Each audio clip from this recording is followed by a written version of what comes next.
നമസ്തേ.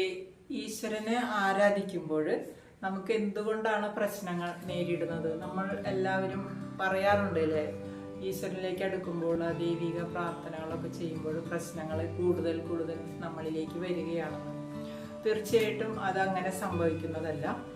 ഈ ദൈവികമായിട്ടുള്ള ആ ഒരു ഇതിലേക്ക് നമ്മൾ പോകുമ്പോൾ എന്ത് സംഭവിക്കുന്നു എന്ന് വിചാരിച്ചാൽ ഡിവൈന് പോസിറ്റീവോ നെഗറ്റീവോ ഒന്നും തന്നെയില്ല. അത് സ്വാഭാവികമായിട്ടും എല്ലാത്തിനെയും വളർത്തി കൊണ്ടുവരുന്നതാണ്.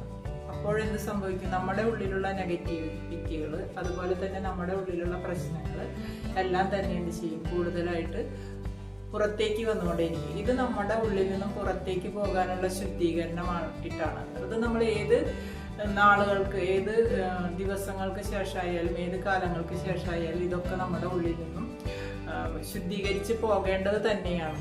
അത് തിരിച്ചറിഞ്ഞു കഴിഞ്ഞാൽ നമുക്ക് മനസ്സിലാവും ഇതെല്ലാം നമ്മളിൽ നിന്നും പോയി നമ്മുടെ ഒരു ശുദ്ധീകരണമാണ് ഇവിടെ നടക്കുന്നത് എന്ന് മനസ്സിലാക്കി കഴിഞ്ഞാൽ നമുക്ക് വരുന്ന ഈ പ്രശ്നങ്ങളെ ഒന്നും നമ്മൾ എന്ത് ചെയ്യില്ല. നമ്മൾ വളരെ എന്താ പറയുക, ബുദ്ധിമുട്ടോടുകൂടി കാണില്ല. വളരെ ബോധപൂർവ്വം നമുക്കതിനെ നീക്കം ചെയ്തുകൊണ്ട് കൂടുതൽ കൂടുതൽ ദൈവികമായ സത്തയിലേക്ക് നമുക്ക് പോകാനായിട്ട് കഴിയും.